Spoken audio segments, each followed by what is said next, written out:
आज हम बनाएंगे ये बहुत ही टेस्टी और एकदम डिफरेंट फ्लेवर्स के साथ बनी हुई मेरी फेवरेट कुकीज़ जो कि हैं कस्टर्ड कुकीज़।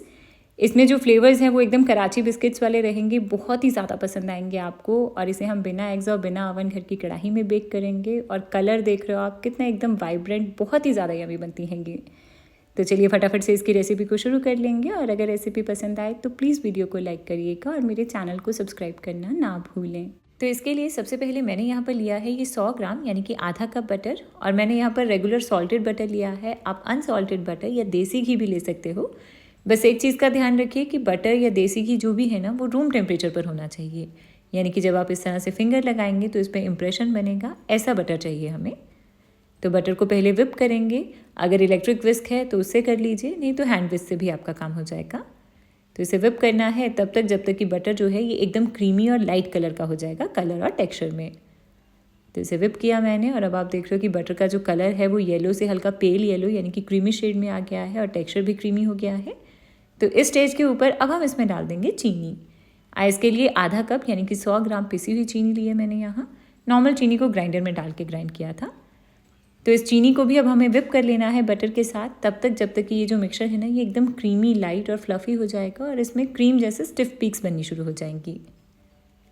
तो थोड़ी देर तक इसे विप करने के बाद इसमें क्रीम जैसे स्टिफ पीक्स बनने लग गई हैं और एकदम लाइट और फ्लफ़ी हो गया ये कलर और टेक्सचर में। तो इसके बाद अब हम इसमें डालेंगे अपने ड्राई इंग्रेडिएंट्स, जिसके लिए मैं डाल रही हूँ 1 कप मैदा, आप गेहूँ का आटा भी ले सकते हो। और साथ में जाएगा अपना मेन इंग्रेडिएंट जो कि है 1/4 कप प्लस 2 छोटे चम्मच कस्टर्ड पाउडर। इसके लिए मैंने यहाँ पर ये वेनीला कस्टर्ड पाउडर लिया है, आप कोई भी और फ्लेवर का कस्टर्ड पाउडर भी यूज़ कर सकते हो। और साथ में इसमें मैं डाल रही हूँ 1/4 छोटा चम्मच बेकिंग सोडा यानी कि मीठा सोडा।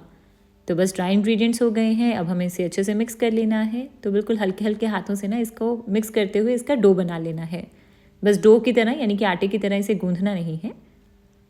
तो इसे मैंने मिक्स किया और अभी ये मिक्सचर जो है ये थोड़ा ड्राई और क्रम्बली है। तो इसको बाइंड करने के लिए अब हम इसमें डालेंगे दूध। अच्छा, दूध को बिल्कुल थोड़ा थोड़ा करके ही ऐड करना है। मैं इसमें टोटल 2 चम्मच दूध ऐड कर रही हूँ, जिसमें पहले 1 चम्मच डाला, मुझे थोड़ा और ड्राई लगा तो 1 चम्मच दूध मैंने इसमें और डाल दिया है। दूध की क्वांटिटी आपको अपने अकॉर्डिंग एडजस्ट करनी है। तो बस इसे मिक्स करने के बाद अब हमारा डो तैयार है। और इसके बाद चाहो तो आप इसी तरह से इसकी कुकीज़ बनाकर इसे बेक कर सकते हो, बट मैं इसमें थोड़ी सी टूटी फ्रूटी और क्रंच ऐड कर रही हूँ, जिसके लिए मैंने यहाँ पर तकरीबन 3 से 4 बड़े चम्मच ये कलरफुल टूटी फ्रूटी ली है। और साथ में मैं इसमें डाल रही हूँ 2 से 3 बड़े चम्मच ये बारीक कटे हुए काजू से इसके साथ एक क्रंच ऐड होगा और टूटी फ्रूटी तो अपना फ्लेवर देगी ही। अच्छा, मैं आज कराची बिस्किट्स के स्टाइल में बना रही हूँ तो इसलिए मैं ये चीज़ें ऐड कर रही हूँ। अगर आप सिंपल कस्टर्ड बिस्किट्स बनाना चाहते हो ना तो ये चीज़ें स्किप भी कर सकते हो। तो बस इसे अच्छे से मिक्स कर लेना है और हमारा डो तैयार हो गया है। एक बार इसे ना छोटी सी बॉल एक बार बनाकर देख लीजिए कि ये अच्छे से बाइंड हो रहा है या नहीं। अगर इस तरह से बाइंड होगा, कोई क्रैक नहीं है तो डो ठीक है। अगर लगे कि क्रैक्स आ रहे हैं तो थोड़ा सा दूध और डाल के डो को ठीक कर लीजिए। तो बस डो तैयार हो गया है। अब हम इसे कुकीज़ बनाएंगे, बट उससे पहले हम अपने कढ़ाई को गर्म होने के लिए रख देते हैं। तो मैं आज इसे कढ़ाई में बेक करूँगी। अगर अवन है आपके पास तो आप अवन में बेक कर सकते हो। कढ़ाई के लिए मोटे तले की कढ़ाई लेनी है, फिर इसमें डाल दो नमक, इसमें एक स्टैंड रख देंगे और इसे ऊपर से ढक के मीडियम फ्लेम के ऊपर 10 मिनट तक गर्म होने देना है। और मोल्ड के लिए मैंने आज यहाँ पर ये 8 इंच का एक एल्यूमिनियम केक टिन लिया है। आप इसकी जगह एल्यूमिनियम ट्रे या कोई पिज़्ज़ा ट्रे ले सकते हो, या फिर ऐसा कुछ भी नहीं है तो घर में जो स्टील की थाली या प्लेट हम यूज़ करते हैं ना उसमें भी आप कुकीज़ को बना सकते हो।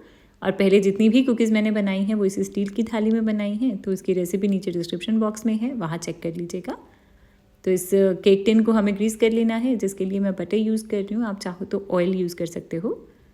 तो मोल्ड तैयार करने के बाद अब हम अपनी कुकीज़ बनाएंगे, जिसके लिए इसमें से थोड़ा सा पोर्शन लेंगे और इसे पहले बाइंड कर लेंगे इस तरह से, और फिर हाथों में रख के इसे थोड़ा फ्लैट कर लेंगे। कुकी की थिकनेस आप अपने अकॉर्डिंग रख सकते हो, पतली या मोटी जैसी भी आपको बनानी है। और अगर आपको लगे कि इसके साइड पे क्रैक्स आ रहे हैं तो इस तरह से हाथों से थोड़ा एडजस्ट कर देंगे। तो बस हमारी ये कुकी तैयार हो गई है। इसे हम रखेंगे अपने इस ग्रीस किए हुए मोल्ड में। अच्छा, इन कुकीज़ को जब आप मोल्ड में रखोगे ना तब इन दोनों के बीच में यानी कि सारी कुकीज़ के बीच में हमें थोड़ा थोड़ा गैप रखना है, और साइड से भी हम इसे थोड़ा सा आगे रखेंगे ताकि जब ये फूलें तो इनको हम जगह दे सकें। तो बस हमारा ये मोल्ड तैयार हो गया है और ये कढ़ाई भी अब काफ़ी अच्छे से गर्म है।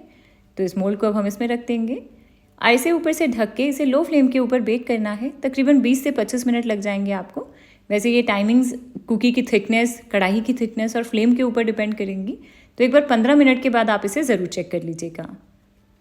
और अगर आप इसे ओवन में बेक करना चाहते हैं तो आपको इन कुकीज़ को प्री हीटेड ओवन में 180 डिग्री पर बेक करना है तकरीबन 12 से 15 मिनट तक।